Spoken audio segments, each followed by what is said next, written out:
410 Productions proudly presents the What's in Your Head podcast.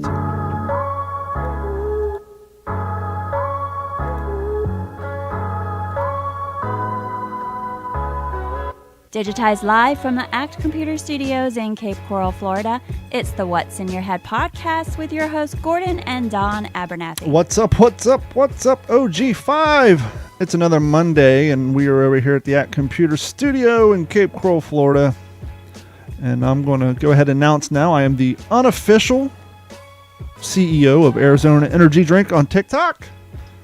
And if anybody wants to take my crown, bring it. Gordon, how are you doing tonight? You're able to make decisions upon Arizona's iced tea's behalf, at least on TikTok. No, I'm just right now the leading representative of Arizona energy-based videos. Not counting like all 7 of them. I just have one right now that's currently at 66,000 views talking about when they used to be 99 cents and how the universal pricing has gone away. And that's just one video. I have like 4 or 5 of them. And some of the other ones have gotten like 5,000, 10,000. But right now I have one that's got 66.5 thousand views on it. And all because of this bad boy right here. Now, Arizona, if you guys see this and you want to send a pallet of energy drinks to my P.O. box, that would be fine. You can find that under the Contact Us page on d-410.com.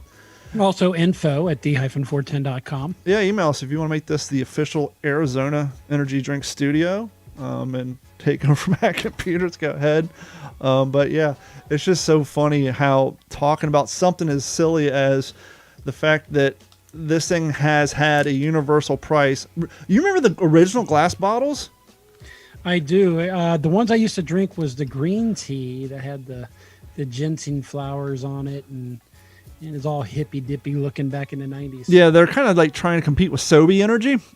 I remember one time I was walking through a Circle K and I had the glass one and I was hitting the bottom like this. I don't know why, and the whole glass top just blew off of it all over my friend Nick's gas station floor. But I think... Sorry, Nick, but I'm not sorry. You get to clean this up. I'm out. You know, I think one of the reasons they went to plastic, obviously it's cheaper. But we were talking about a few weeks ago, I was watching that show Blown Away on Netflix, and that's the glass blowing. What are you doing, dog?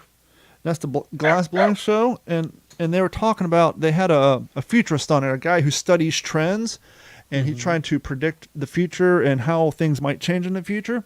Right. And he was actually saying there is a shortage of like pure sand, the sand they use to melt down to make glass, and there may be a glass shortage in another 80 years. So I don't know if maybe that's why they're going to plastic now to cut down on glass waste. Apparently recycling glass isn't as effective as we all thought. Interesting. Actually, you just made me think of a shortage of probably the most common element in the universe. Helium? There was a huge shortage that I haven't heard of since COVID. Yeah, helium. It's like all of a sudden... Well, I guess with no birthday parties, there's plenty of helium now. I never knew helium was a non-renewable natural resource. I just always assumed it was man-made. I guess it's on the periodic table of the elements. It is. You know what makes me mad? The goddamn periodic table of the elements. I forget the lyrics. I forget the lyrics too, but that's what I stole for this right here. My tech support video. That's where I stole the audio for that. You know what pisses me off in this life, huh? You know what makes me mad? It's the goddamn software tech support. You got many types of tech support. You got phone tech support. You got email tech support. You got chat tech support. And none of them are worth a shit. But what I want to know is, if you're reading self-help documentation from your website without any formal training, then how in the hell can you be a software tech support, huh? You know, that's a true story. I cannot tell you how many times I have to call like QuickBooks or a third-party application software. Ha, ha, ha, ha. And they'll be like having you test all this stuff out, and you're on the phone with them like an hour. And then all of a sudden like, hey, can I send you this link to see if we missed anything? And you're like, huh? You realize that they don't know a good goddamn about that software other than what they've memorized, but they just read it off their website. Yeah, they're scripted, right? Yeah, it's like there's no training. They're just come in, answer the phones. Here's a log of common issues, and if it's anything past this, then send them to tier 2, then tier 3. It's just a nightmare. It drives me insane. I know you deal with customer support people probably in various things more than I do, but I have done this, and I don't know if you have. Have you ever asked them to go off script? Look, I know you're reading a script. I know there's things you must say, but we're already past that. No, I'm worse than that because I've worked that job. Obviously, I worked tech support for Lunar Pages web hosting. When I moved to Southwest Florida, I couldn't find a job anywhere. So the first job I found was at a place called Calltech. We provided internet tech support for DSL and dial-up internet. I'm showing my age here. What are you doing, dog? And so whenever I'm on the phone with people, I'm like, look, let's skip all this nonsense. I'm not a novice person. And blah, I usually just take over the conversation and try to get the thing done in a quick manner. Doesn't always work, but I put forth a good effort to try to get it that way. Sometimes I'm a real dick, and I'll ask them to send me to somebody who knows how to make a decision. Yeah, I'll usually ask for, second tier, et cetera, and I don't know. The funny thing is, like, you'll get upset, like, can I talk to a manager? You get full Karen mode. Let me talk to a manager.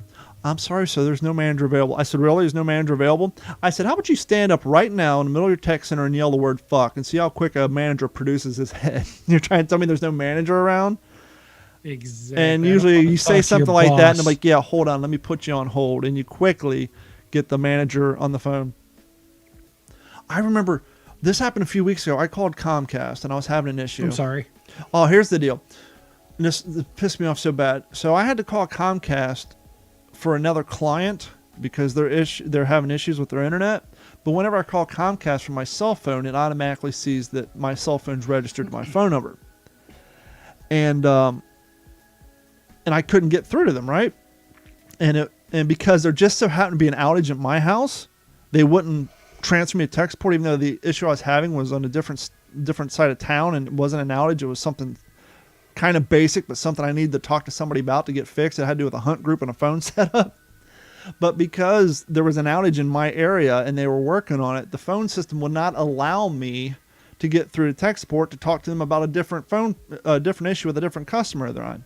So I called up their corporate office, and I get their lady on the phone, and I explained to her what happened. She's like, well, what you need to do is hit this button and hit this button. And I said, ma'am, I tried that before I called you. She's like, no. I said, well, clearly you don't ever call your tech support line because that doesn't work. And she's like, matter of fact, sir, I handle the account for my mother. I said, okay, well, here's a fun game. Hold tight. And I put her on hold. I called the 800 number. I brought her in. Actually, let me rewind a little bit back to the whole thing. I asked her if she could transfer me to tech support, to a live agent, because I could not get around the automated system. She said, no, their phone is not set up to do that. We got to check the boxes first, sir. And so this is when she started going down the aisle. Well, what you need to do is just hit this button and it'll ask you to put in the new phone. I'm like, it didn't do that. It's not. Yes, it does, sir. So I said, hold tight. I put her on hold. I conferenced her in, and she heard the whole thing, and she interrupted. She was like, okay, hit this button. I hit it. Nothing happened. Long story short, she said, I hung up from the other line. She said, hold on. Put me on hold. And you know what happened? After she put me on hold? What happened? She came back with a tech support agent on the phone. She was able to mysteriously do something she that was previously able to dig one up from the fucking dead. No, meaning she was able to all of a sudden do something that she didn't have the technology to do at the beginning of the phone call. Remember at the beginning of the phone call, she said she wasn't technically able to do that. She had no means to transfer me to a live agent, that she could only transfer me through the system. She put you on hold and said, "Hey, Bill." Well, no, she was at corporate office. She put me on hold and then got on the back pipeline to the call center and then transferred me through. But it's always amazing. I think mine's funnier. I think mine's a totally funnier way of her doing it. But yeah, Bill, just yelling over the shoulder, over the cubicle. Have you ever had a cubicle job? Have you ever been stuck in the cubicle? No, I have not. Believe it or not, I have not had a cubicle job. How about you, Morgan Long? You ever been stuck in a cubicle job? The call centers are the only time I had cubicle jobs. I've done phone support for web hosting. I've done phone support for DSL. I've done telemarketing for a lawn care company in Ohio. We would get so bored sometimes we'd just call people and make up accents just to kill the time. I've done so many phone jobs, it's insane. Don wanted to be in the radio so bad that he took a bunch of phone jobs. Yep. And it worked out for me. 100%. Look now I'm hosting a podcast that nobody listens to. And I went to school for it. And well, Except for Morgan Long and a handful of other people who are members of the OG5. Hey, remember last weekend when I was complaining about the crazy weekend and how my camping trip went nuts and then how I got woken up by the police, the same cop that always seems to be knocking on my door in the morning? Yeah, that was. Yeah. I had a thought. One, I have a story. I have the news of what actually happened and why they woke me up, but I have a thought. Uh-oh. Do you think I'm like in their system as the neighborhood snitch? Why do they always come to my house asking me if I know what's going on? How do you not know if they've not knocked at all your neighbors? I don't know that, but it's just interesting that they're always Can seeing you, how can parked you- in front of my house. Simple answer to that question is roll back that security feed. It takes too long. You know what the worst thing I don't about? want to get to the real answer. No, well, time changed, Right right? up to your house. No, the problem with all these home in the box security systems are the same. They always have the wrong date. They always have the wrong. So what you got to do? Go Let me ahead. tell you about that. For some reason, I was having a hard time with my Lorex system. It kept changing the date. I reset the date. It kept changing the date. And I was getting a failed login. So I'm thinking somebody's trying to hack my shit. So I changed the password and I would reset the date and it changed the date. But evidently, there's a small little setting in the settings screen that had it go back to Eastern Standard Time. Well, that's funny because usually technology's default is Pacific time, because that's where Silicon Valley is. No, not this one. But yeah, so what you have to do is you got to go to the live stream. Say, okay, it currently says it's now 4 o'clock when it's 2. So that means all my footage is going to be 2 hours behind, but then it's in military time. So it's like when our mailbox got ran over, it took us 3 days to find that footage. You're in trouble. You can't call it a mailbox. Oh, when our You're chauvinist. delivery The patriarchy. when our postal delivery receptacle got hit by my neighbor, it took us like 4 You said days. receptacle. That it That says implies it's a female part. Fuck. Okay, postal delivery mechanism. container. Is container all right? Container. I think Contain container will work. her. Uh-oh. Ah, shit. That implies that you're forcing someone to be stuck in a physical geographical How about location. baseball bat magnet? Nah, it's not. You These don't like days that one anymore. either? You don't like that one either? Anywho, Mail delivery box? receptacle. Receptacle. Means receptive. That's positive. To cool is not an ism. So yeah, a postal delivery receptacle on a stick. That might get me sued by Jeff Denham, though. Does he have a trademark on a stick? Well, there is hot dog on a stick, so I don't know. What if hot dog on a stick came out with a jalapeno flavored hot dog and put it on a stick? Jalapeno hot dog on a stick. Come get a jalapeno pepper hot dog on a stick. I wonder if there'd be a little conflict of interest there, or if they would just pay him like royalties. Morgan Long says no. Morgan Long says no. I was a tow truck driver for years, and then moved here from Oregon and went to the work for a welding supply company as a driver. Now manage a welding supply company. Morgan, I want you to get somebody to teach me how to weld. That's one of my regrets so far in my 44 years. On how old am I? Am I 43 or 40? I don't know. On the years of I kind of wish I knew how to weld, which is ironic because Dad knows how to weld. He could teach me, but we don't have any So does equipment. Lucian. Yep. Yep. Anyhow, back to the task at hand. So the reason why the police came to me, the neighborhood snitch, apparently. This guy's got a CCW permit, so evidently he's an upstanding citizen. Well, this is the guy we talked to when the neighbor was shot and killed. This was the guy we talked to when his other neighbor was stabbed 17 times on Father's Day. So why not let this be the guy that we talked to after we shot a pit bull? That's right. Police shoot, kill pit bull after it killed dog, attacks 2 others in Cape Coral. This is my neighborhood. Now, this is the nice pit bull that would run up and lick your leg, right? This is the one. I haven't confirmed. I haven't seen it, but I believe it was the one. This was the one that it broke the cable and it just came hauling its ass on the street. Like, don't you dare, don't you do it. And it came up and started licking my leg. And so I just grabbed his collar, walked him around the corner and everything out front. I was like, is this your dog? Yeah. By the way, I said a PR tonight. I got chased by 3 dogs tonight, which is the most amount of dogs in a run. Do they have that setting in Strava? They should. My average now is I ran a 1 dog mile average. I ran 3 miles today and got chased by 3 dogs. But anyhow, we learned at Cape It was Coral. a 3 dog night. 3 dog Pardon night. the We learned. God. We learned Cape Coral police officers shot and killed a violent pit bull after it had killed one dog and attacked two others in their respective owners. One of the dogs that survived the attack is a service dog, Lily, who was recovering from puncture wounds Thursday. Lily's owner said she had to get booster shots because the pit bull wasn't up to date on his vaccinations. Of course Surprise. not. The attack happened on Del Prado at Linear Park. That's the park if I go down past the first intersection, the intersection that my daughter so gracefully plowed over the crosswalk, and I got to buy a new sign with my insurance, that next area is where the park was at. According to Lee County Animal Service report, the pit bull killed another owner's Chihuahua. Now, that's an interesting juxtaposition. I think we mentioned in the past that there's more people who visit the ER a year due to Chihuahua bites than pit bull bites. Why are you eating your foot? Stop. Does it taste good? Let's see. According to Lee County, yada, yada, yada. Holy shit. Hold on. According to Lee County Animal Service, the pit bull killed the owner's Chihuahua first and then turned its sight on the same owner's beagle, who tried to get the other dog into the car, but the pit bull then jumped into their car and attacked the beagle. After that, pit bull ran and attacked Lily. Investigators say they couldn't get the pit bull off of her, so they shot the pit bull once. When that didn't faze the dog, they said they shot it 2 more times. The pit bull died after the shooting, and the owners were issued 2 citations. Now, I'm sorry, That sounds like hate crime. but if I was walking Bailey and that shit went down, Guess what would be dead before it got to Bailey? either if I had my piece on me, I would shoot it personally, or I would take off my belt and strangle the son of a bitch to death. I've actually thought about that when I'm running. I'm like, okay, if I get attacked by a dog, what do I have on me right now that could act as a weapon? The only thing I can ever think of is to take off my running belt and try to wrap it around its throat and choke it out. Something tells me the geological area in Cape Coral doesn't leave much for big rocks to hit things with. No. So just to wrap that up, this dog attacked 3 dogs, Jesus. a beagle, a chihuahua, and another dog. Lily, the service dog. They don't say what type of dog Lily was. That sucks. Yep.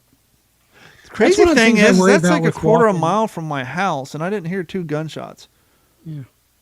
So one thing I worry about, not necessarily as me as much as my wife walking Oliver, and what would happen if a big dog got insane on, But Now that you have a dog, can you understand these people who get jail time for like assaulting people after they assault their dogs? Like, if you were walking Oliver- I could understand that before, but I full on understand it now because you're attacking a family member. Could you imagine like walking Oliver and just some schizophrenia came up and punted it like fucking Lucy kicks that football on Charlie Brown? What would you do? Would you say, hey man, what the fuck? Or would you just go ape shit and attack him? I'd probably go ape shit, but I would hope that I would have enough situational awareness where I could be able to pick up the dog before he got up on him. Yeah, well, in this hypothetical, it's just a nut who runs out. He's like Batman. He's in the shadows, and he just runs and football punts it right in the ribs. He's just waiting on the random dog walker to come by. No, he was sitting there picking his butt, and all of a sudden he just snapped. Yeah, well, yeah. It That'd be a happens. problem. That's I'd the problem be with in jail. schizophrenia. Yeah. Dog would be in the pound. It's Katina rescued us both. Yeah, I don't know. People are just weird. We were driving around the other day, and Carrie's noticing all the crazy people out there. I'm like, it's since COVID, man. I said, these are all people who were having a hard time before COVID, and then COVID hit, and then they couldn't afford their bills, and they're just, it's just weird. We see all kind of just nonsense out on the street. Well, at one of the local parks, there's this car that's been there for, God, I've seen it over the last 3 months. No tags, fully loaded with stuff. I think it's a certain homeless guy who's dragging his bags around. And then I've been noticing also because I told you about the DMV story, right? Mm-hmm. Well, that's actually, it's becoming an issue. What time? But I have been noticing, just kind of paying attention to temporary tags, because Dad goes, man, I noticed a lot of temporary tags. People are buying new cars. Well, I'm looking at these temporary tags. The oldest one I've seen today expired June of 2020. So even with the $1,400 they kicked out, people can't afford. What's the average cost of tags It's out there? getting in. People can't Oh get yeah, that's right. You were 3 to telling me. 4 fucking months. Yeah, you were saying they're giving like a 30-day leeway, right? I thought that went away. I don't know. It's insane. But you see one from almost 6-7 months ago, you're like, how is this guy not just racking up tickets? And then if they go to the DMV, are they going to get fined? What's up, Greg Because you get a Valentine? Thanks for fine tuning every in. time you, if you're late, you get a fines that just start building up. So it'll be interesting. Have you noticed since the pandemic started that environmentalism's fucking out the window? Oh yeah, there's trash everywhere too. Not only that, I know. Here I'm calling out stores left and right because I don't care. We don't have any sponsors to offend. You go to Staples, right? And not only do they clean down their carts, but then they take full sheets of paper, because I guess they got stacks of it in the back, and they literally cover the handle and staple it like it's a fresh toilet paper gasket when you go to the hotel and it has the paper so you know it's been cleaned. Is there a little heart drawn on it? No, it's just a big sheet of paper covering up the handle so you have to Sanitize for your protection. Yeah, so they're using like paper towels, spraying down all this stuff, wasting paper on that. So Carrie and I went running. We ran by the local elementary school, and out in the fields, because our neighborhood's undeveloped, we counted like, well, I'm sure there's more, but by the time we noticed it, we counted like 15 to 20 the blue disposable masks just out in the field in people's yards along the concrete, because the kids get out of school, elementary, and they just take their mask off and throw it in the wind. That's stuff that drives me nuts. That, and when I see a car in front of me and trash leaves its window, I just... How do you feel about trash trucks that just drive over bridges and their trash is flying out into the river or into the woods? In our case, into the desert. I fucking abhor it, whatever. I fucking can't stand it. Excuse my language. And an example of that is Barely just coming in a year or so ago from Eagle Point. We went snowboarding. That was last year. And for some reason, I didn't notice it on the way out, but on the way in, as soon as we were about 10 miles outside of the Las Vegas or North Las Vegas city limits, it was like a trash bomb blew up everywhere, and it was nothing but trash along the freeways. I'm talking construction trash, plastic for as far as the eye can see. And that just drives me insane, especially when they write on the back of the trash trucks or the ones carrying the dumpsters, not responsible for broken windows. Same Yeah, because they situation. know all the rocks and shit are flying out. Now, let me ask you How this. about cover it? Exactly. Put a cover over it. Most of the dump trucks have that piece of canvas that's supposed to go back and over. Now, let me ask you this. You're talking about was all this trash near your local landfill by any chance? No, it was not. That was the thing. Our local landfill would have been 20, 30 miles to the southeast of that. Well, the reason I ask is because when Carrie and I were coming back from Dade City down the side road, we started noticing all the trash along the side of the road, like huge styrofoam boxes, this and that. And I told Carrie, I said, because look over that fence. That's where the landfill is. This is all the shit that's blowing out of the back of the unsecure garbage trucks. I said, I guarantee you, as soon as we get a mile away from this landfill, you won't see all the trash along the road. We got past it, and it was all gone because it's all flying out of their trucks as they're heading down to the landfill to dump it. It's fucking gross. This is our landfill's off to the east side of town, south of Sunrise Mountain. This was up north to the west of Sunrise Mountain. So I guess maybe it was 10 miles as the crow flies, but still, it was effing ridiculous. Yeah, this landfill is like the highest peak in Southwest Florida. You got Mount Trashmore, huh? Yeah, I mean, it would be kind of like, remember, what's the one in Columbus? Greg Valentine's on here. Hey, Greg, is it Frank Road? What's the one in Columbus that they built a golf course on top of after they finished it off? Oh, the Phoenix Golf Course where they have the methane stacks. Yeah, that's where they're blowing off the methane all the time. Well, look at the one south of Grove City. Look how tall that trash pile's gotten. That is a mountain. You could turn that thing into I was a going to ski say, hill. yeah, put some snow blowers up there and you could compete with Mad River Mountain. There you go. Get something out of it. Now, one of the parks I do walk at is also a disc golf course. We got a ton of disc I haven't golf played courses that out since I here. left Ohio. And I half tempted to go down that rabbit hole. You know, Do it, I it's think fun. Something me and Katina could do. I still got some And, discs in my garage. They're 23 years old now, but I used to play with my friend AJ Roberts, and there's like 4 or 5 tracks around Columbus, and we would go out there and play all the time.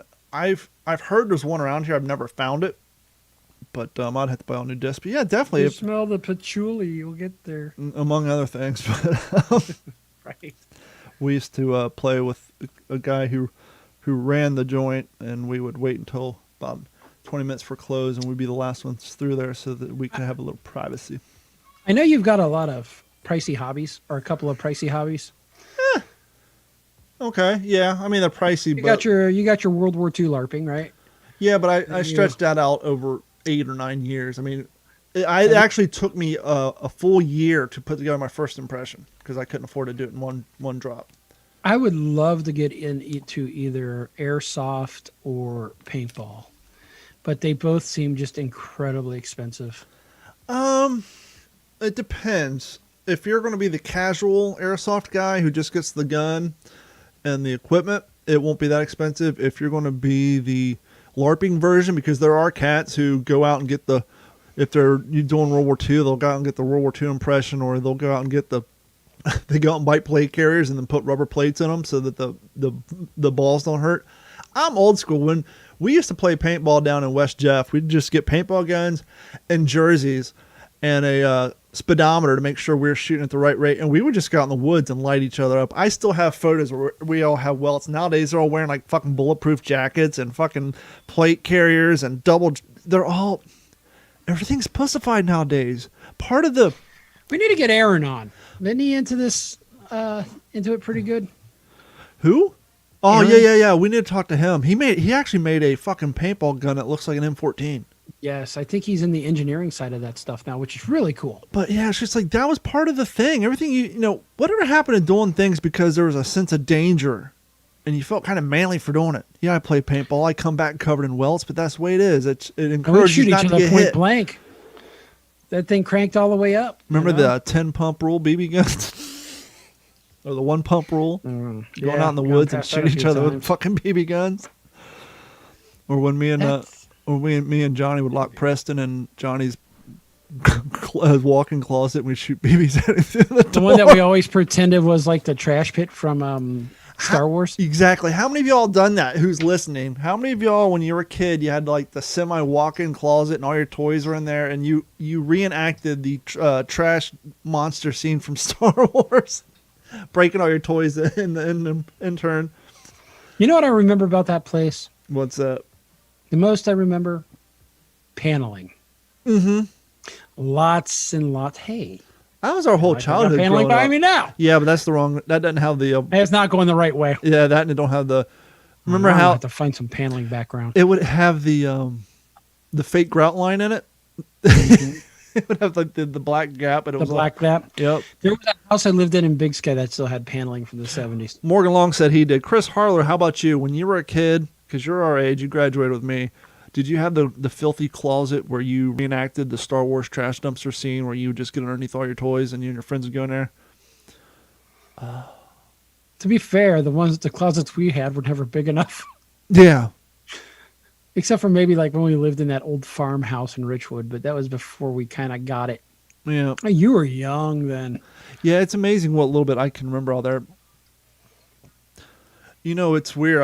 I put this on my list of shit today, but I didn't elaborate enough to remember exactly. But I can definitely tell mentally that I'm getting older because You now slowing down a little? No, Having a not- hard time remembering? no, nothing like Things aren't as that. clear? No, it's more psychological, more in depth. And hold on a second. I'm getting bleed over from Nugget's phone. No, it's more thinking about like, oh shit. I said shut your door. It's more like wow. Dad was only 35 when this happened and now I'm 42. You're starting to see reality through like our old people's terms, like, oh God, I'm so glad we grew up in the 90s. And just You're talking to a guy who will be, as of this August, closer to 50 than 45. and you're starting to think, okay, well, what's retirement looking like? Oh, no. I've been thinking about it. And then I joke and I'm like, oh, fuck. When I have to ski by myself, I retired first. No, I'm starting to think more and more. Like I'm like looking at young kids, and it was crazy. I was doing some work for a fire department today, and there was a younger cat, and this older fireman was in there telling about like when he was coming up, how if they wanted a raise, they would just get this certification and would give them this extra amount of money, and how they don't do all that stuff. And he's like relaying the history of like half the guys I know at this fire department who are like fire chiefs now. He's like, Hey. how they got. Well, he wasn't that. He's Mike 8 years But older that's than what the me. kid thinks he sounds like, though, right? But he was basically giving this kid advice. Like, here's what you need to do. Tell your wife to go ahead and become a lawyer. You do this. And it was just, and it's just like, I've been thinking a lot more lately about, goddamn, we're getting old. And then plus with all the shit that's going on, everything getting canceled, I just don't know. It's insane. And I think it may even be more of a shock to me because I don't have kids. Yeah. So I don't, sometimes I think I lose touch, and it kind of keeps you a little younger. And then you see what's going on. You know, for example, one of the things that's driving me nuts, and not to get too political, but it just doesn't make any sense is, you know, they always say follow the science. A lot of the woke people are about the science, which is great. I'm all about science. But there's a hypocrisy and a dichotomy when you say, okay, follow the science. We now know that the male brain isn't fully hardwired until 25, 26 years old. I've heard this from multiple sources over the years. But yet it's okay for a child to decide that they want to change their gender and start taking hormone replacement, which could totally wreck their life and their health. But if that same child walked into a tattoo parlor, No. you got to be And what's You more gotta be- invasive? 18. because, Because that's when you're a legal adult and you can make those decisions. and you don't want to do things you'll regret. Yeah, well, even 18 may be a little young for that, but still, Dude, at least if you can fight and die for your country and vote, you can get a tattoo. You know, it's funny because I don't have any tattoos. I could never financially afford it, but there was many a times I thought, oh, this would be a great tattoo, and I would kind of draw designs. Yeah. I go back and think of all the tattoos that I wanted. It's so glad that I didn't get them.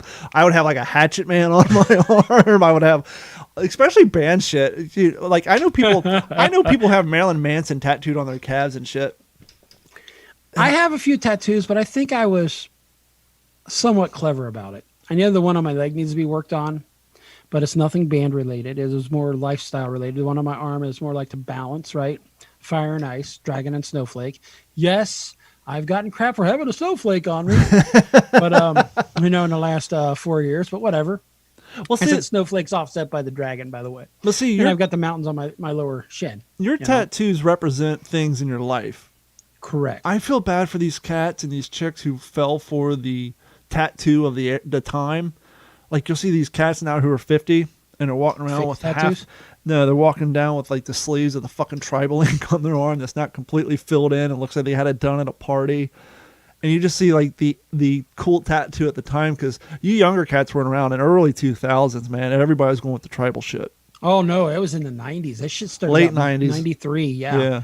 93, it was kind of underground. It was, you'd only see it at some people from Lollapalooza and some of the, alternative and punk rock or whatever. And then it just, it blew up. It's funny because you had the people who couldn't fully commit, like Pamela Anderson. They would just get the one little tribal band around their bicep, and then you had the cats who wanted to show their bravado and either have an entire leg done or their arm done. It's like I'm seeing it now, and it's like starts creeping up the chin, right? it's like yeah. Starts creeping up the chin. You know Now who's it says- responsible for Now that? it just says, I make bad decisions. You know who's responsible No. for that? Blink 182? No, go back earlier. Think of a movie that had vampires in it. Selma Hayek, Uh-huh. That would be, Dusk Till Dawn. yes, that would be a, what's his name's flick? I know. Tarantino. Tarantino, but George Clooney was in that. And you remember what happened when he took his shirt off? He had like some badass tribal tattoo going up his arm and down his back and on his neck, and that's when it really fucking blew up. Yep. Speaking of Tarantino movies, Mm-hmm. what would be your number one Tarantino movie? And I'm going to list off 4.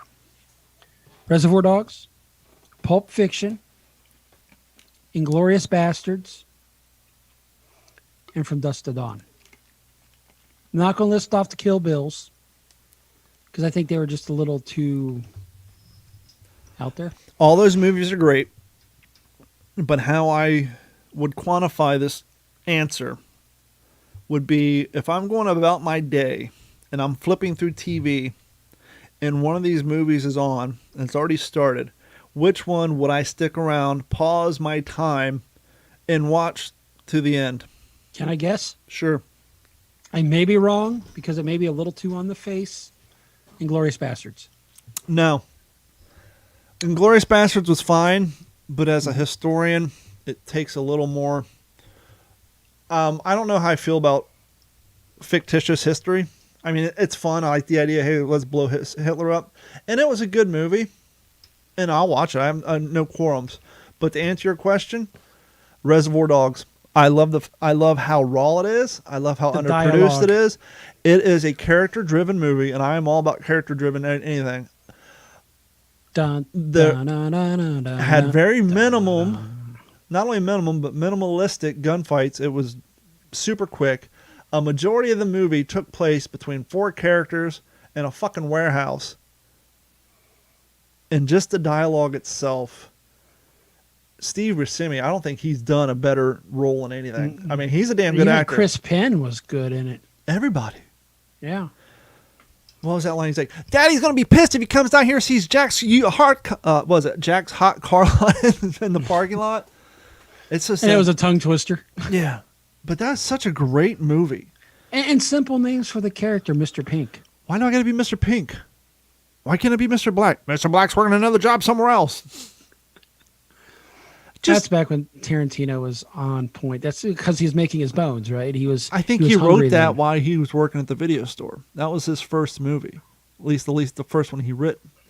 And just like the scenes, like when they're doing the flashback and they're talking about him in the bathroom with the drug sniffing dogs and all that.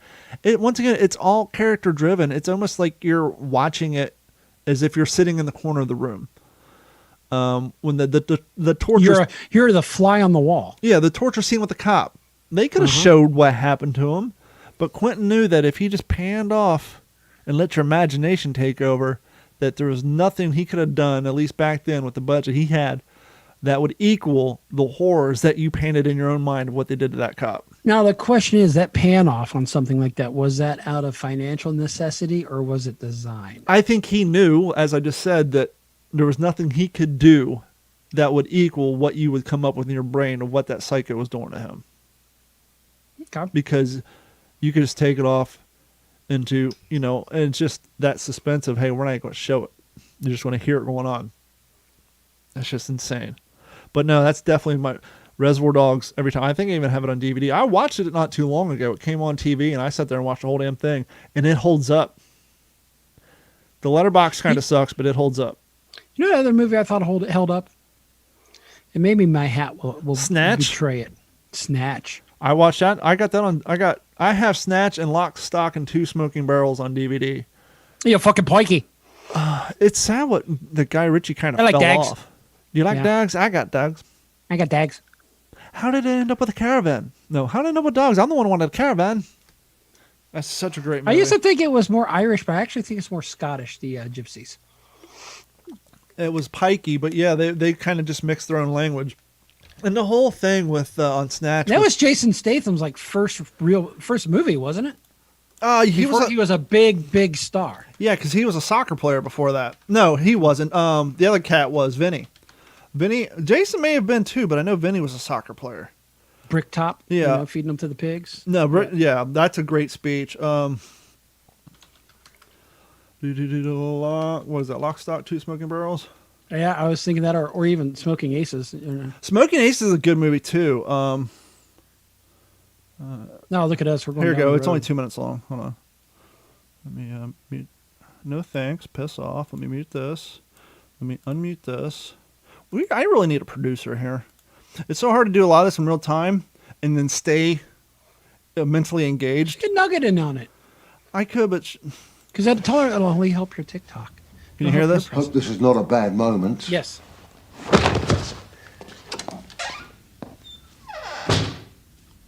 Do you know who I am? I do.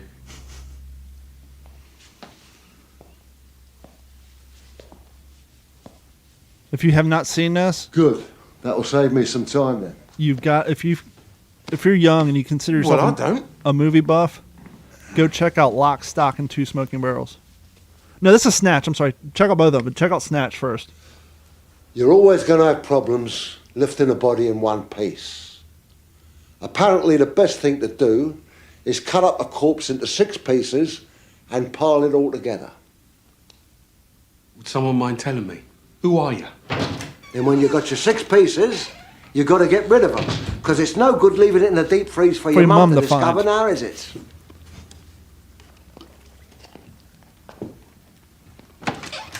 Then I hear the best thing to do is feed them to pigs. You've got to starve the pigs for a few days, then the sight of a chopped up body will look like curry to a piss head. You've got to shave the heads of your victims and pull the teeth out for the sake of the piggish digestion. You could do this afterwards, of course, but you don't want to go sieving through pig shit now, do you? They will go through bone like butter. You need at least 16 pigs to finish the job in one sitting, so be wary of any man who keeps a pig farm. They will go through a body that weighs 200 pounds in about 8 minutes. That means that a single pig can consume 2 pounds of uncooked flesh every minute. Hence the expression, as greedy as a pig. Oh, they cut out the best line. So he says, so can someone tell me who the fuck you are other than a guy who owns pigs? But that is such a great dialogue. I don't know. Can new movies still do that? It seems like everything now has to be fast and full of action. I don't think it can. I don't think the attention span there, and you can blame stuff like YouTube and TikTok. When's the last time a heavy dialogue-driven movie has gotten major acclaim? I mean, that movie had action in it, but it was still primarily character-driven and heavy dialogue. Slow burn. I can't even think. The context, I mean, just everything about that movie is so great. And actually, I take that back. Watch Lock, Stock, and Two Smoking Barrels first. It's not exactly a precursor, but it kind of gets you into the mind state of Guy Ritchie and how he does his movies. And it's always a little loosely kind of related because it's still London crime-based. It's funny because I think in Snatch you have Benicio del Toro. Mm-hmm. Which my significant other refers to him as the Mexican Brad Pitt. Yeah. But yeah, it's God, it's such a good movie. The part where Vinny's in the bar and he's got his Desert Eagle and they pull the blank firing gun on him, like trying to shoot it with replica. Yes. But yeah, these are such great movies. When's the last time you watched Lock, Stock, and Two Smoking Barrels? It's been a long time, man. And I don't want to put a Oh, bullet this is in your Snatch face, as but well. unless you give me exactly what I want, there will be fucking murders. He looks Sure at, name. looks at his gun. It says replica on the side. Yep. I have a thought. This came to me. This occurred to me a few times, but it came to me today.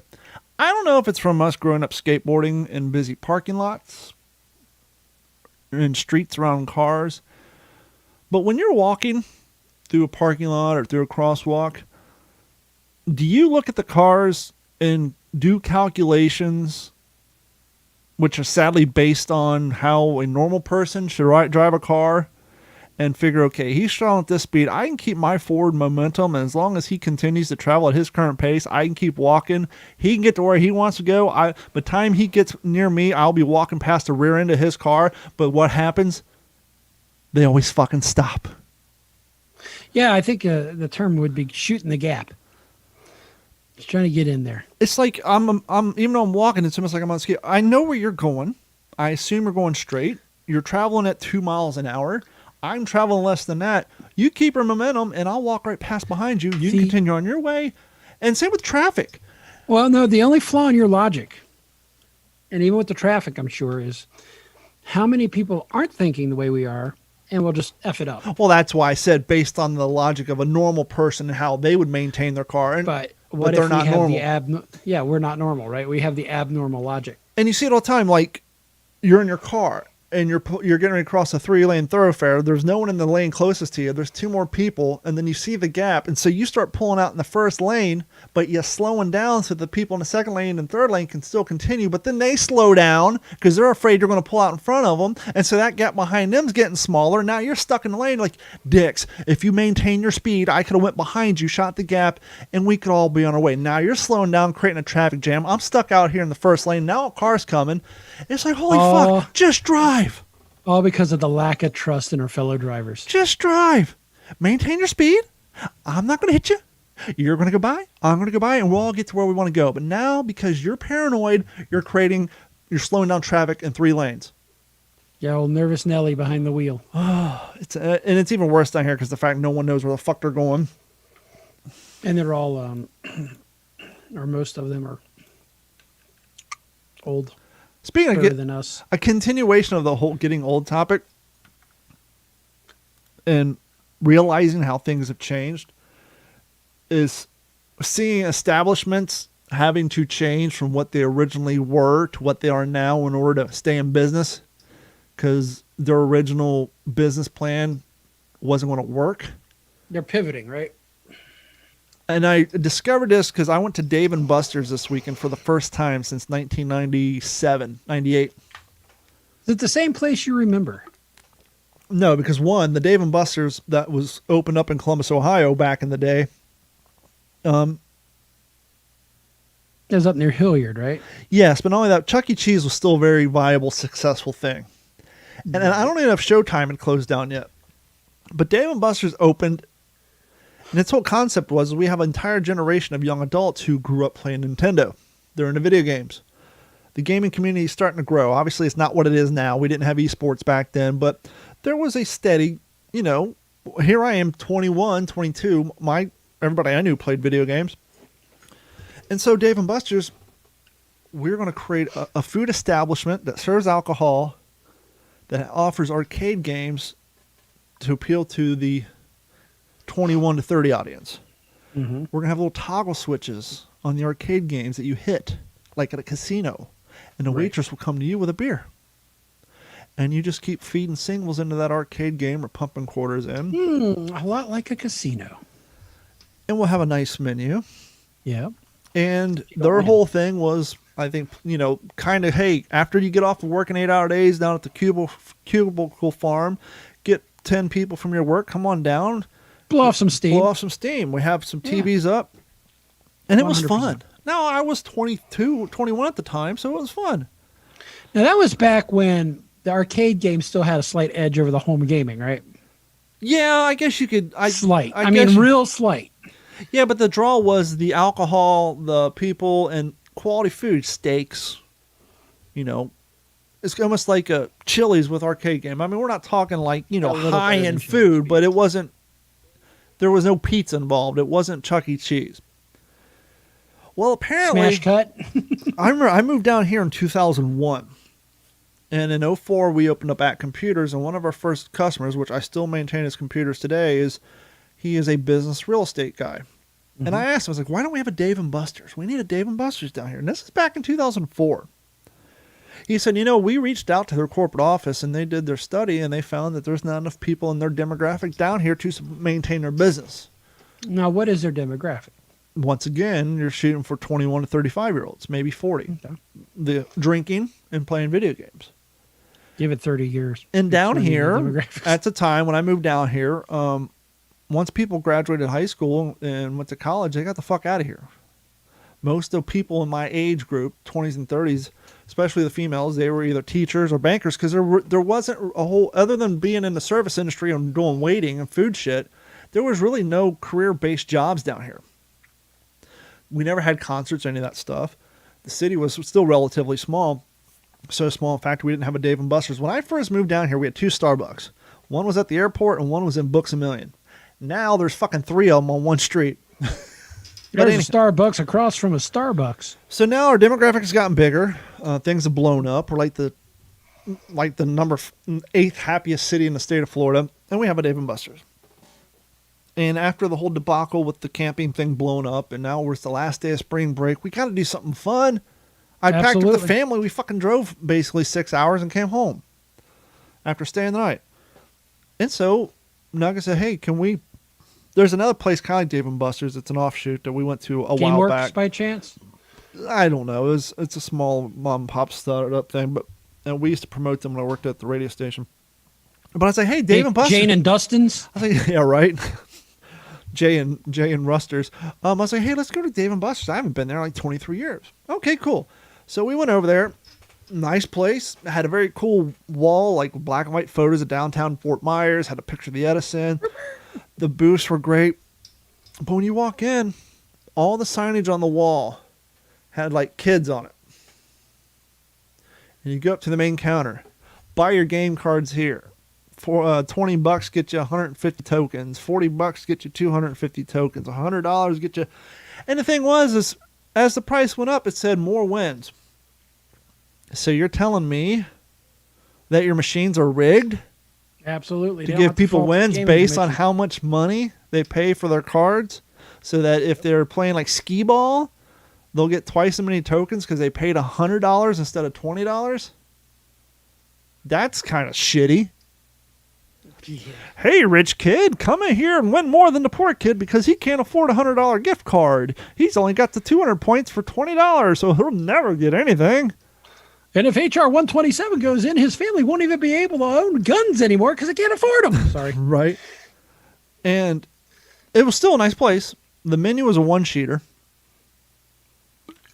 Okay. Now, that may be COVID related. It could be. They had personal pizzas for the kids. They still had the steak and lobster for the parents and all that stuff. But it was still, get a steak, get a fancy cheeseburger. Here's a pasta menu, and here's something else. Like maybe 5 menus and some appetizers. I wonder if whack-a-mole would be legal these days with the woke culture. They have a digital version, but instead of a mole, it's the weasel from Ice Age, the one that John Leguizamo plays. And instead of moles, there's acorns. And so you got to hit the acorns. Oh, the squirrel. Yeah. Yeah. So instead of hitting a mole, you're hitting the acorns that he's usually chasing. So they digitized it. Yeah, all the snitches got offended. So They did make a sweet tabletop version of Pong, Really? but instead of having the stupid dot, it's all magnetic. And so your paddle, there's a white square, and the Pong is actually a 3D block. It's on the table, and so it's actually going across magnetically. And so instead of having a white line on a screen, there's a physical block there. And so as you turn the Kind of paddle, like air hockey? yeah, but it's all fixed. So your Remember paddle is air hockey? actually 3-dimensional. It's like a strip of plastic, and then there's a little plastic square bouncing around. So that was kind of cool. But Hey, speaking of showing our age, Yeah. do you remember what our very first gaming console was? yes, I do. See, we weren't I mean, exactly. you were young. We weren't our very, very, very first. Yes, our very, very Our first. parents' first, not our first, because Oh, we had yeah. our first. Well, it got cycled down to us, though. But our parents' first was the Atari 2600 Yes. I think I was in second, third grade at the time. with the switch on the back to increase the difficulty. It's so sad that these young cats are posting TikToks. Did you know that if you use the set controller on Duck Hunt, you can control the birds? Yeah, we all knew that. We all did it. Hey, where are they finding an NES? But our first was the Super Nintendo, and going back to our parents and not being exactly rich, we all had a budget. Each kid had a budget of $100. Now, was it the Super Nintendo or was it just the Nintendo? We all had a budget of $100. Yep. And I remember the this. Super Nintendo, and we always got everything out of a JCPenney catalog. That was our go-to gift. Put your initials by it. What Here's you the wanted. JCPenney catalog. Go sick. Oh, sick. Have at it. And so there was, in the JCPenney catalog, because once again, that's where all our toys came from, there was a Super Nintendo package with the Power Pad. Nintendo put out these different packages. One, they had the Power Glove for a while, then they had that little robot that spun the wheel for a while, and then when our version came around, they had the Power Pad. It's for track and field. It was like $325. Was it that expensive? Well, it was expensive enough that me, you, and Brad had to combine all 3 of our Christmases to get it. Yeah, Or me, that's you, and true. Lisa. No, I think it was me, you, and Brad. I mean, yeah, Brad. So yeah, so we all took each had a budget of $100, and so we all had to combine it. So we got the So Super what did we get Nintendo. out of that 300 something bucks? A whole lot of this. We got a Super Nintendo, yeah, 2 controllers, a Power Pad, Super Mario Brothers, Duck Hunt, and the Olympic game that you use where you're running and jumping and skipping and hopping Mm-hmm. on the Power Pad. So that's all we got. Anyhow, real quick, back to Dave and Buster's. Fast forward back to 2021. Sariana wasn't that hungry. And so she's like, hey, I want to get some macaroni and cheese. Sure, I'm going to get the hamburger. Carrie got a pasta thing. Sariana just wanted macaroni and cheese. Now, usually when you go to a sit-down restaurant and you order macaroni and cheese, you get like the fancy shells and cheese with the white cheese, you know, the white cheddar cheese melted on it. You know, it looks a little off-putting, but it's super good. You know what I'm talking about? Like the designer macaroni and cheese. Yes. Sometimes it looks like it's going to be dry, but it's fucking fantastic. Mm-hmm. I am not shitting you, Gordon. They brought her on a plate, a square bowl plate. This was, without a doubt, Kraft macaroni and cheese poured out of a fucking box. And it had the glow to it, too? The noodles were exactly the same gauge. We all know a Kraft macaroni and cheese pasta noodle when you see it. It's like, what, a 14 gauge fucking... The cheese, it was, and she said it literally, they basically boiled. Did you all ask? No. Did you ask the question, hey man, is this Kraft macaroni and cheese? I shoot it straight with me. I should have took a picture of it. It was straight up unbranded brown box macaroni. It was Kraft macaroni and cheese, or probably even something they picked up at Aldi's. Especially if it gets like that orange hue to it. Yeah, Like granted, it was only Fritos. $7, but once again, when you're at a sit-down restaurant that's serving steak and I think crab or lobster, I think it's steak and like crab. Anyhow, they usually bring you the fucking macaroni and cheese at Panera Bread is 5 times better than this shit. And Panera Bread's kind of considered fast food, but that's designer macaroni and cheese. Hey Tiffany, we're out of mac and cheese. Gotta go to Publix. No, don't go to Publix. Go to Sam's Club. We have a card. It's cheaper, and we need it in bulk. Okay, we'll do. You want any butter for that? So we had a good time, but I just remembered the Dave and Buster's of 1999 Of yore. where it was. Back in my day. We prefer young adults in here. If you want to bring a kid, the place was flooded with kids. It was ironically, they still had no large pizzas on the menu because you know damn well they didn't want to be compared to Chuck E. Cheese. If they would have put a pizza on their menu, it would be a modern day, more successful Chuck E. Cheese. And they didn't have the puppets, right? They didn't have the No, that was Showtime. Chuck E. Cheese had it also. They had the 4 of them up front. Yeah, they still they had had the the puppets, bear. and then they had the maze underneath the stage. Have you seen what they did to the Chuck E. Cheese logo, the mascot cartoon? Probably don't want to. He looks completely different now. I'm sure he does. He probably didn't age well. How is PBS still considered public broadcasting? I know, like they'll cut to the local. Donations? I know they'll cut to the local affiliate over at the college, and they just play. But if I went down there and said, "Hey," because the whole purpose of public broadcast system. Remember when we lived in Columbus? Remember the local TV shows that came out of that? Well, that was cable access. That's completely different. PBS always had your Sesame Streets and your educational shows, Nova. Yeah, but et cetera, sometimes et at cetera. night they'll cut to the college. Here's PBS over at FGCU. And then this is brought to you by our arts department. You know, they kind of broadcast out of there. And they still hold the title of public broadcast system, but it's really not public. I don't understand. I mean, I guess maybe they get some government funding. Not for profit. Most of their funding comes in from viewers. Viewers like you. Like viewers like I you, just don't know like why NPR. they're still able to call it public broadcast. I guess they don't. They just call it PBS. Kind of like how TLC is no longer the learning channel. Socialist broadcast. You ain't learning system shit from watching doesn't go well. TLC. Yeah. Ready to do the news? Yeah. Oh, real quick. I know we're going a little long, but we actually have some people hanging out with us. What's going on, Mike Brumley? And so, I've been wanting to get my closet cleaned up for a while. And I was given a dresser about 3 or 4 years ago. And this is this isn't like the plastered board with the sticker on top that looks like wood grain. This thing was a fucking wood. Even the drawers, every piece of it was solid wood. This is the type of dresser you would have to pay a lot of money for because we have so few trees that we can't make every piece of furniture out of solid wood anymore. We'd have nothing. Right. But it was a single piece. It didn't match any of my furniture. I really didn't want to bastardize it by sanding it down and painting it a different color.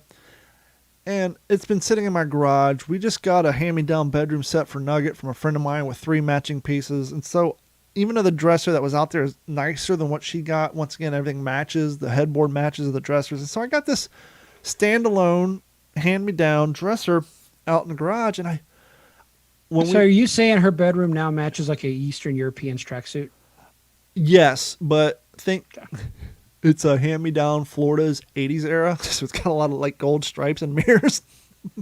Instead of the 3 stripes? But it's cool because her generation's really into 80s now that Stranger Things and all that shit came out. So like She's not into the high-waisted mom pants, is she? not yet, but her generation's kind of getting there. So her bedroom's going to be super cool in another 4 years when 80s super high hip. I mean, it's already getting there. You're seeing the Budweiser has the 90 throwback fucking Bush cans now.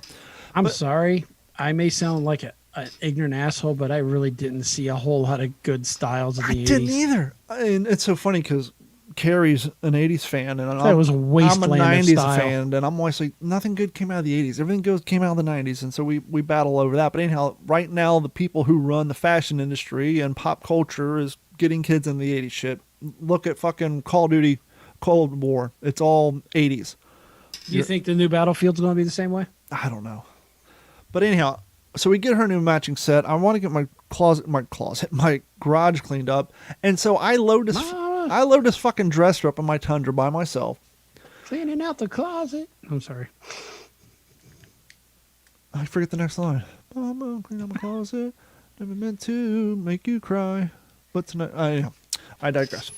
So I'm driving this fucking thing around on Sunday, and I get on the Salvation Army, and no, Goodwill. The guy comes out, says, sorry, man, I have no room on my floor for that. And it wasn't that long because I was able to put it in my bed of my Tundra with the toolbox in there and put the tailgate up. It was only like 4 feet long. It's not like a 6 foot long dresser. And it had the mirror. So I'm like, fuck, what am I going to do with this thing? So I jot down Salvation Army. Guy comes out. No, we're not interested. And now it's like 4 o'clock. I was like, take it down over to the Koalas or whatever. So I go down there. Sorry, we're not doing drop-offs today. Drive over to another place. Drop-offs closed at 4. Meanwhile, a tank of gas later. I'm like, what am I going to do with this fucking thing? I didn't want to throw it on the curb. When we got Nuggets 80s furniture, 90s furniture, we threw all her mismatched crap that I had painted when she moved in out on the curb, called bulk pickup. They came and picked it up. This thing's too nice. It's too quality. But at this point, I'm like, fuck it. My neighbor has some shit waiting for bulk pickup. So I drive home, stop in the middle of the street, drop it off on the curb, pull in my driveway. Next morning, it's GONE gone. The rest of the shit's still there. Some smart person drove by and saw the potential in this thing that I saw. All I needed was sanding down and re-clear coated it. But for some reason, they didn't take the mirror. The dresser's gone. Garvala just got a hold of it. Yep. So it's being upcycled somewhere. But I could not give this damn thing away. Yeah, I ended up cutting up a king-size bed and taking it to the curb. Box spring and all? Box spring and all. Box spring, yes. I didn't have to cut that up. Didn't have to cut up the mattress, but I did just to keep it in a nice, neat little pile. The headboard I cut in half and everything else. Well, you have to if you want it gone. That's one of the mistakes people make in my neighborhood. They'll like chop down trees and limbs and they don't cut it in a manageable pile and it sits there for 2 months. I've got like 3 Sawzalls. Do you really? Dad has one, but I'm not sure exactly where it's at. I did get a new toolbox, but that's neither here nor there.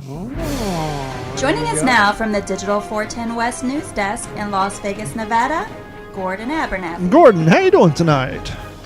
I am doing good and probably as good as this neighborhood in Cape Coral, Florida. Ooh, where's that? Sounds like a real shithole. Oh, it sounds fancy, Cape Coral. Are we allowed to use the phrase shithole ever since Trump used that?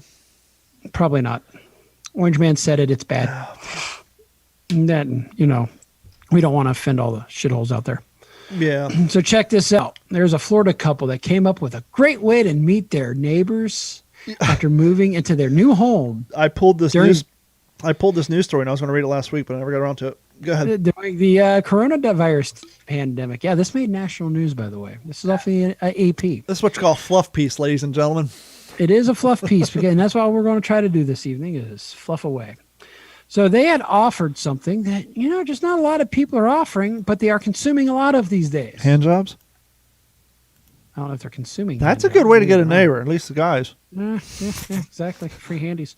They offered free beer. Now, what good redneck or college kid or working class guy or even a white collar guy wouldn't like a free beer offered by their new neighbors.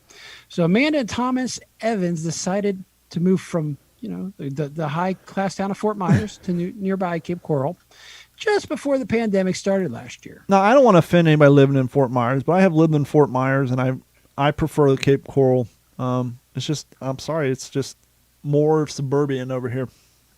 Well, one of these first-time home buyers, a female, Amanda Evans, said, hey, it was a different experience, I think, than most first-time home buyers.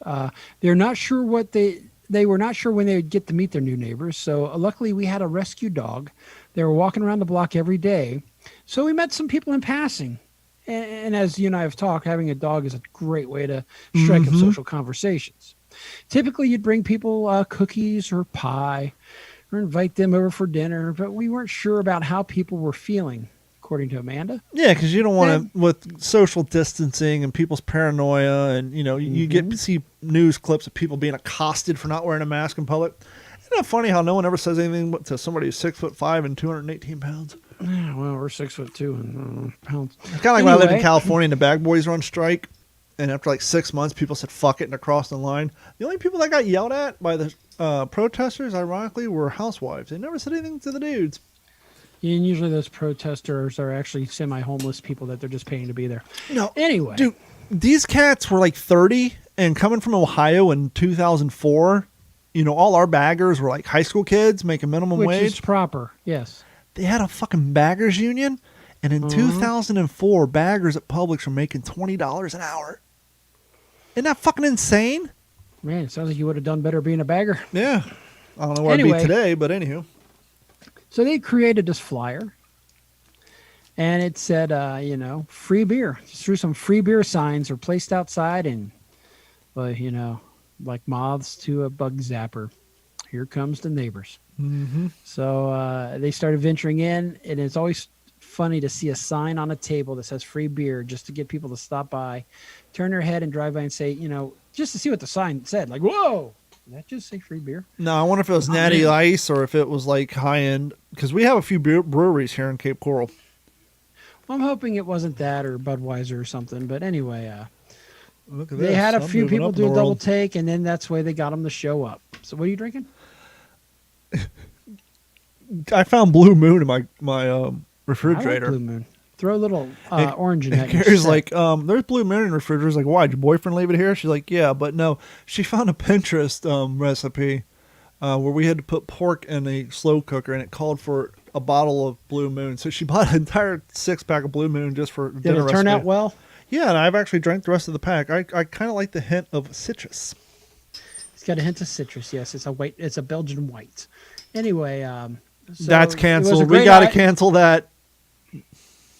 We need a new name for Belgian white. Well, I don't know. With cancel culture, everything left in the stores is white, right? Yeah, but white man's bad. Well, but yet they got rid of all the ethnic.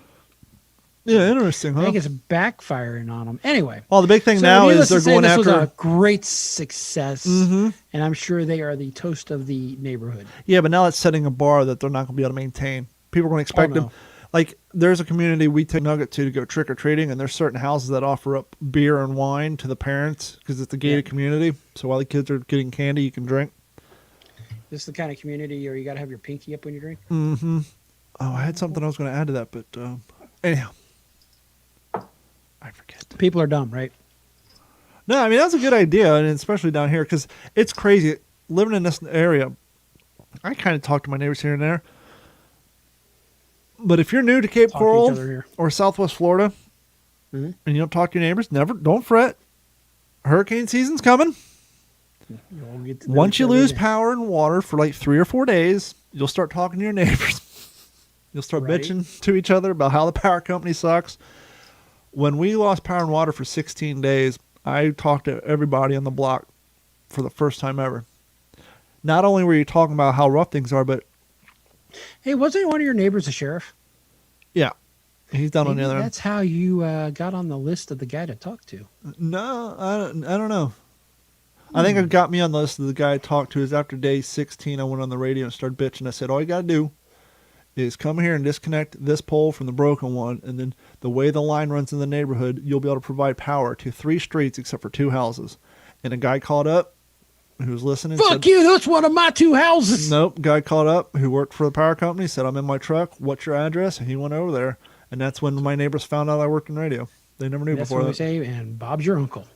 And that's Never how I quite got a understood generator. After day 7, one of our listeners got his power back, and he let me borrow his generator for the next 10 days. That's awesome. And it was strong enough to run a little swamp cooler that got our living room down to a cool 89 degrees. There you go. A nice frosty 89. Yep. So this guy who probably should be removed from the gene pool was arrested after deciding to take his daughter into an zoo elephant habitat. Well, I haven't been to a zoo.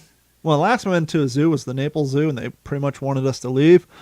That was the last time I've gotten chastised by a grown-ass woman and talked down to It me. wasn't with a gang of people from a radio station, was it? Yeah, and before they let us in, they literally berated us and talked down to us, and I had never been talked down by a complete stranger at the time, but I don't want to go there. But most zoos have some sort of trench, a high fence. How does Yeah, it one takes get a little into bit of an effort, elephant habitat with their I children? don't know how they got in there, but this was in the San Diego Zoo, which I have been to, which is a very, very nice zoo. But a father has been arrested on suspicion of child endangerment after only suspicion.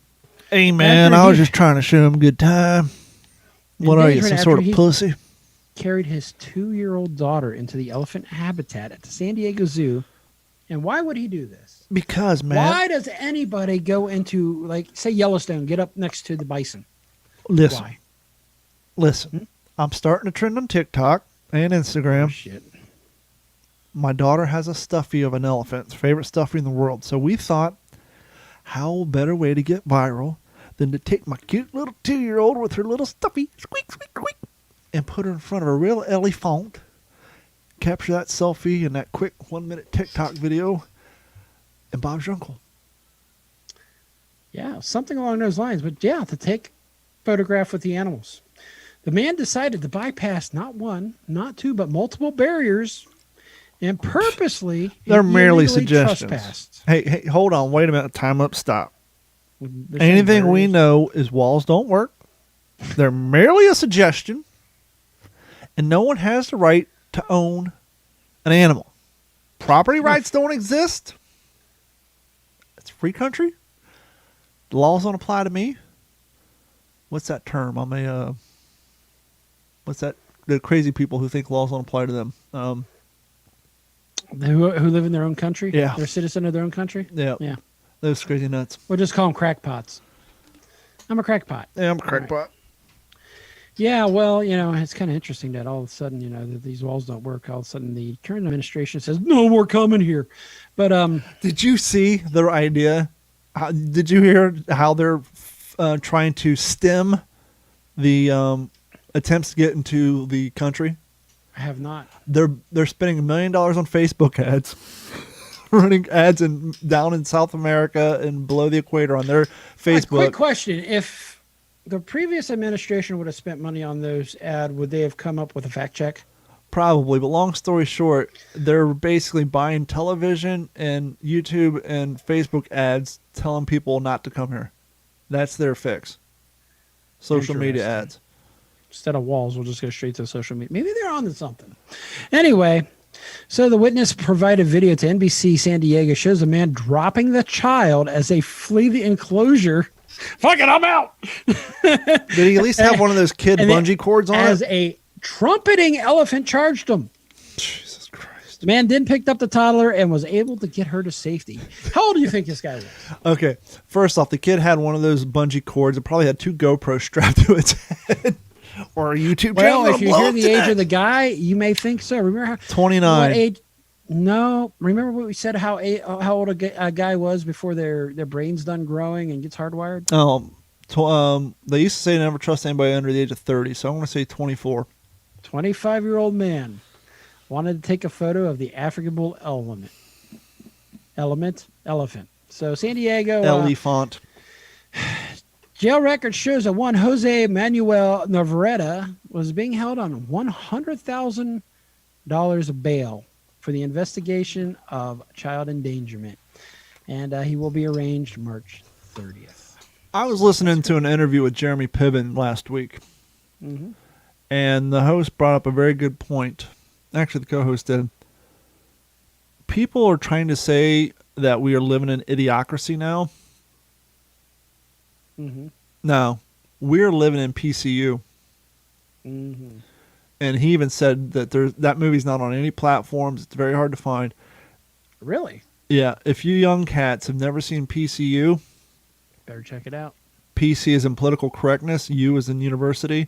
This came out in the late 90s, and it's basically predicting what we're dealing with now with cancel culture. And it was as a lampoon. Yeah. And there's a group in there called the Cause Heads. They'll find any cause and protest it. And actually, in a song that I wrote called Truth Be Told back in 1999 with the band Snowblind, I actually make a reference to the Cause Heads in my lyrics. And they literally they'll find the cause of the day and go out and protest.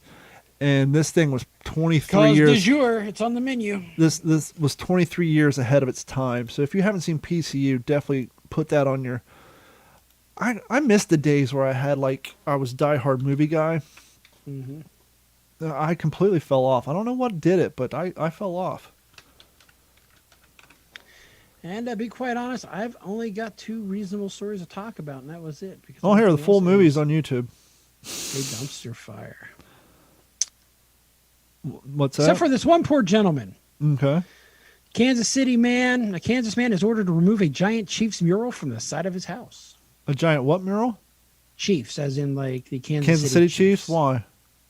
Well, I'm not really sure, but in the day of cancel culture, I think there has a lot to do with it. A Kansas man who turned his love for the Kansas City Chiefs into a giant mural on the side of his house said the city has ordered him to take it down. Chris Chancey said he spent 60 hours painting this mural of Chiefs players Patrick Mahomes, Eric Fisher, and Mitchell Schwartz, not Michelle, on the side of his Kansas City home to commemorate the team's 2020 Super Bowl victory. No, they haven't changed the name. The Washington Redskins changed their names. Kansas City has not. According to Mr. Chancey, we don't have an HOA here. We don't have any restrictions that I know of. I just thought I'm going to paint my house. And let's have some fun with it. I can understand if he's in Denver. Yeah. It's their local team. Chancey said... I'm sorry. He's in Missouri. It don't count. Nope. Yeah, well, he's in Kansas. Chancey said he received a letter from the city giving him until March the 31st to remove the mural. Letter told Chancey that mural signs are not allowed in an area zoned as residential. So that's what they're hanging their hat on. Escalating of penalties from $100 to $1,500 will happen, and they went as far to say that they could take a lien against his property. It's so insane how these city officials take everything so personally. Like there's a restaurant in oh shit, where's California? They film on the TV. Burbank. Yeah. During the shutdown, this particular restaurant didn't close. Right? They stayed open. Right. And now Burbank has allowed restaurants to open, but they're trying to force this one to close because he made them look bad. They went as far as turning off the power to his building. Yeah, that's called government fucking overreach. So he went out and got generators, and then they said, fine, we're going to come padlock your doors. Now, keep in mind, they told all the other restaurants you can open, but this one guy, fucking court. this one guy who refused to close during the closing, now they're like the city council's taking him personally. So they shut the power off to his facility, so he got generators. You made us look like fools. So they threatened to padlock his doors, so he just took the doors off the fucking place. This shit is so insane. It's PCU. Yeah, I think Hold on a Gavin second. Newsom's. But I got something to say to you. Here's the trailer for PCU. What are you, a narc? No, I'm a pre-frosh. Admissions arranged for me to spend a night at your frat. Well, here's all you need to know. Classes, nothing before 11. Beer, it's your best friend. You drink a lot of it. Women, you're a freshman, so it's pretty much out of the question. It's a whole new ball game on campus these days, and they call it PC. Politically correct. What do we eat? Red meat! What happened to the ozone layer? It was last week. Now it's meat. Let's do lunch. They're throwing meat on all the vegans. Pride of the Port Chester sports program, Tom. Hippie Olympics. the 90s, we'll take what we can get. Gays in the military now! Free Nelson Mandela! They freed him already. Ladies and gentlemen, I think it's time to revive an ancient tradition we seem to have long forgotten. You guys are talking about a party. Meet Dave and Dave are on beer. Toss him back. This is kind of like a 1994 version of Animal House with political correctness added in. Finishing their thesis, buzzhead. Trips over the power circuit and turns off everybody's computers. What? Am I okay on that side? But yeah, if you want to see what it's like on college nowadays, this movie actually came out in 1994. PCU features David Spade, Jeremy Pivens, and a handful of other people that you're going to be familiar with. Such a great movie. And it is the entire movie is on YouTube. Well, let me wrap up this story Sure. in the news. So Mr. Chris Chansey said he was going to paint over the mural, but a friend suggested a different idea. I had a friend who's been in my ear telling me that he wants it, as in the mural. He wants to buy it. He wants to steal it off my house. I called him this morning. I said, you got 13 days. City told me I got to get rid of it in 13 days, so you got 13 days. And he said he'll send a crew out here next week. Is it on vinyl siding? I'm guessing so. City responded to the controversy. Fans can all agree Chiefs mural is awesome. Unfortunately, murals, including awesome ones like this, are not allowed in residential or R1 areas per city's code of ordinance. And don't know what happened. The story kind of falls off after that. But it makes you wonder if his friend actually got a hold of the mural and now he's got to reside his house. Yeah, I'm trying to find a picture of the house. Of course, it comes up with that one where the nutball painted his mansion. Kansas City Chiefs mural on house. Kansas City Chief. Okay, here we go. Oh, diddly-dee, diddly-dee. Where's the picture of the damn house? I just want to see if it's vinyl siding or stucco. It would have to be vinyl siding, right? Because if it's stucco, it'd all fall apart. Unless they're Not necessarily. literally going Stucco to come. doesn't fall apart. That's what my house is made out of. It does when you take it off, though. What are you going to do? Put a spatula behind it? How do you get stucco off a wall in one piece? Yeah. I can't find the photo because I can't spell mural. How about painting? You know how many quality tweets in the past I had to pass up on because I couldn't spell a word? Up there it is. Actually, the house is a wood-sided home. So they're going to And take the the siding mural off. itself is framed. So I wonder if it's on a backboard. Well, it's framed around it, but it is a wood-sided. It is wood. It is painted on the wood siding. So Okay, so that would be easy to take off like vinyl siding and come off in yeah, pallets. it's a little tongue and groove that you got to remove and then patch it. Just get a little post-it note with some numbers on it and number them. If anybody is like me and has watched a few episodes of Barnwood Builders, we know how to take some shit down and put it back together. There you go. So is that it for your news? That is all I have for the news. and the show. Wrong one. I forgot about that. What the hell? That's Carrie. Every time, once in a while, when she's doing voiceover work, she'll get frustrated, and I'll capture little things like that. There's, which is always at the end of our YouTube videos. There's this one, and then she was joking around, and I caught it. It was, And now, breaking news. And now she shakes her head every time she hears it. oh, This shit. concludes the evening news. She cringes and now at back the- to the ACT Computer Studio in Cape Coral, Florida. She cringes at the end of every YouTube video when I do that. It just shows pure joy. Well, there's nothing better than the reason I put this one at the end of our YouTube videos. I had Nugget coming here reading some stuff, and I love this one. This has been a Digital 410 production. She said in a way as if this piece of shit. This has been a product of the Digital 410 production. This is what I'm reading. I don't get paid enough for this. Yeah, there's an inflection. She's like, this has been the. Yeah, I still love that one. This has been a Digital 410 production. No question mark on Yep. the end of it. But that's why I use that at the end of all our YouTube videos and all that. And speaking of which, this episode of the What's in Your Head podcast is brought to you by our friends at Act Computers. That's right, Act Computers has providing IT solutions with all Southwest Florida since 2004. You need computer work, anything that good stuff, network expansion, video card installation, video camera installation, server mounting, what have you. Give them a call, 239-283-1120, or go to act-capecoral.com. And even if you don't live in Southwest Florida and you have some computer repair you need fixed, As long as you have internet access, they can help you with your assistance by a remote connection through their website. So give them a call at 239-283-1120.